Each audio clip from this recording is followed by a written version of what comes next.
তারাবির নামাজের নিয়ত কিভাবে করব? তারাবির নামাজের নিয়ত কিভাবে করবেন? কারণ মুখস্থ আছে তারাবির নিয়ত? নামাইতুয়ান বলেন, কার মুখস্থ আছে? একজন বলেন অন্তত। তারাবির নিয়ত কে বলতে পারবে? বলেন বলেন ভাই।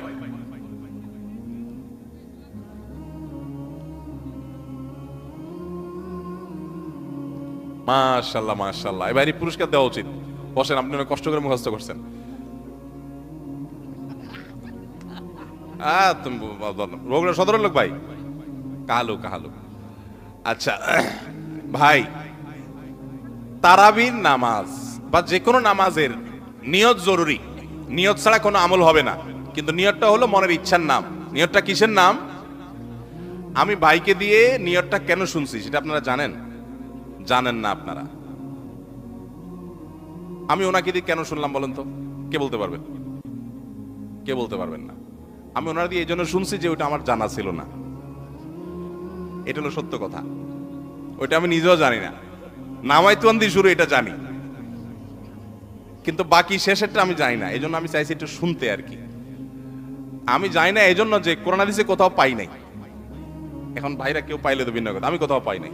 এই নিয়ত মুখে এরকম গদবাদা উচ্চারণ করা, হ্যাঁ এটা পাইছি আমরা ছোটবেলা বোগদাদি কায়দায়।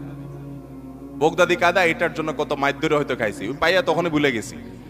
এটা পরবর্তীতে কোরআন হাদিসে যেহেতু পাই নাই, এই জন্য আর আমরা ওটা মুখস্থ করি নাই। ভাইরা আমার, নামাজের জন্য এরকম নামাইতুয়ান, এরকম গদবাদা যে দোয়া আমরা শিখেছি, এগুলোর কোনোটি কোরআন বা সুন্নাহর কোথাও আমরা নিয়ত করব মন থেকে যে আমি তারাবির নামাজ পড়ছি, বাস এটা আমার ইন্টেনশন আছে, নিয়ত আছে, মনে আছে, এটাই যথেষ্ট।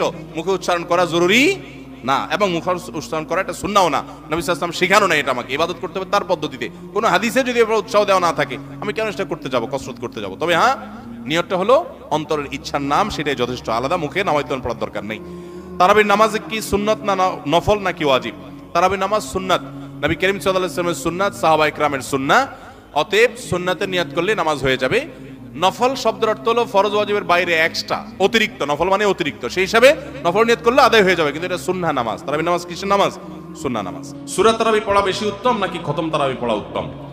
অবশ্যই যদি আপনি কোরআনে কারীমের খতম পড়তে পারেন সূরা তারাবির চাইতে সেটা উত্তম, এতে কোনো সন্দেহ নাই। সূরা তারাবিতে তো সামান্য ছোট ছোট আপনি কেরাত পড়বেন, আর খতম তারাবিতে বড় বড় কেরাত পড়বেন। তো কোরআন বেশি তেলাওয়াত করাটা তো অল্প তেলাওয়াত করার চাইতে বেশি উত্তম, সেটা তো বলাই বাহুল্য। এই জন্য অবশ্যই খতম তারাবি উত্তম।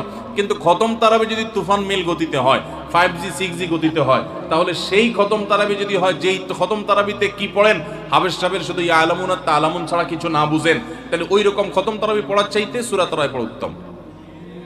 কথা কি বুঝতে পারছেন? যদি হাবেশ সাহেব মাঝখানে কি পড়ে কিছুই বুঝেন না, শেষে শুধু আলামুন আর তালামুনের টান দেখে বুঝতে পারলেন যে এখন রুকুতে যাবে, তাহলে এই তারাবি পড়া আর না পড়াতে কোনো পার্থক্য নাই। অনেক জায়গাতে এরকম তারাবি পড়ে, ওই যে সোশ্যাল মিডিয়াতে কিছু কিছু ভিডিও পাওয়া যায়, হ্যাঁ, দেশের বাইরের, যে এমন গতিতে তারাবি পড়ে যে আপনি 3 আয়াত পড়তে না পড়তে তার 1 রাকাত শেষ। এগুলা তারাবির নামে তামাশা। শুধু খতম তারাবি কেন, অনেক সূরা তারাবিও এরকম আছে যে পড়ে সূরা তারাবি, সেটা আবার এরকম 5G গতিতে পড়ে। তারাবির নামে যে কত তামাশা চলে। কদিন আগে দেখলাম ফেসবুকে একটা পোস্টার, যে ব্যবসায়ীদের জন্য বিশেষ তারাবির প্যাকেজ। কি প্যাকেজ?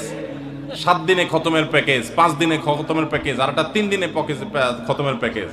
একটা রেজিস্ট্রেশন ফি 1400 টাকা, আর একটা রেজিস্ট্রেশন ফি বোধহয় 2000 টাকা, আর একটা রেজিস্ট্রেশন ফি আর একটু কম টাকা। হ্যাঁ, রেজিস্ট্রেশন ফি দিয়া হাবেশ সাহেবরা চুক্তি করে তারাবি পড়ায়। কিয়ামতের আগে যে আরো কত কিছু হবে একমাত্র আল্লাহ তাআলাই ভালো জানেন। এগুলো সব তারাবির নামে কি ভাই? তামাশা। জায়েজ নাই ভাবে করা।